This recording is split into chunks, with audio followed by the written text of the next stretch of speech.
There's been a huge jump in reports of sightings about mysterious flying objects, prompting airports to close and sparking state and federal investigations. The Biden administration largely brushed it all off as normal. Still, in recent years, the government has done a 180 on the topic of UFOs. After long denying them, they now admit they're a real thing. And now the Trump administration is promising more transparency. Will we finally learn the truth? Lisa Fletcher reports. There it is again. It's so close. Though we all now carry camera phones, the images and videos are still terrible, grainy, and hard to make out. That is a drone.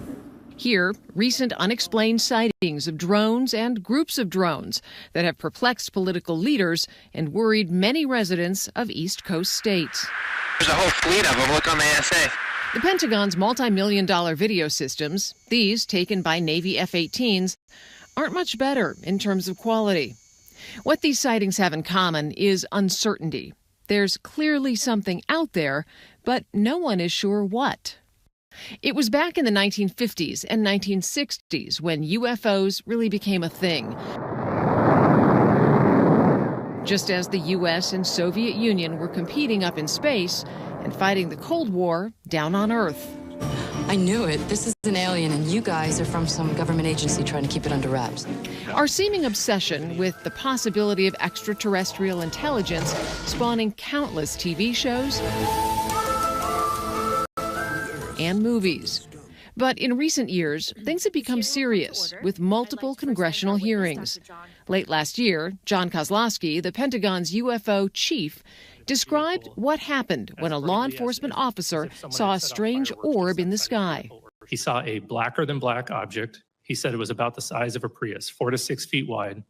And as he got 40 to 60 meters away from the object, it tilted up about 45 degrees, and then it shot up vertically. He says 10 to 100 times faster than any drone he's ever seen before. Also testifying recently, retired Navy Rear Admiral Tim Gallaudet. The now declassified video showed an unidentified object exhibiting flight and structural characteristics unlike anything in our arsenal. What he's describing are a series of encounters between Navy jets and unidentified objects captured on camera in 2015 off the U.S. East Coast, but only declassified in 2020. And this was a small orb-like object that was traveling at a relatively high rate of speed, but what was unique about it, it didn't have any control surfaces, there was no exhaust, and there was a formation of them. Did we try to intercept any of these? No, it's not really a good idea to try to shoot down something if you don't know what it is, but they were observed and reported. But it's what happened next that inspired the retired admiral to wonder what the government really knows about UAPs. The interesting thing about that experience for me is the next day that I received that email and all the 20 or so subordinate commanders, the email was deleted from my computer. And I knew because of the fact that I've been read into special access programs, I pretty much concluded, okay, these UAP are being classified into a special access program. What the public has started to learn in recent years has come through investigative reporting and whistleblowers like David Grush, a former intelligence officer. I was informed in the course of my official duties of a multi-decade UAP crash retrieval and reverse engineering program.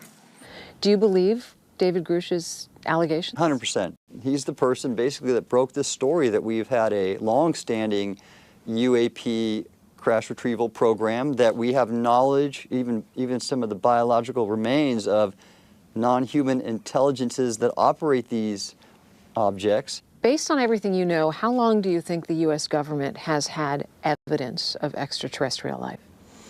Decades. In the summer of 2023, the Department of Defense contradicted Grush's claims, saying it hadn't discovered any information regarding the possession or reverse engineering of extraterrestrial materials. But that answer, a standard government denial used for decades, now seems increasingly at odds with evidence and multiple credible witnesses.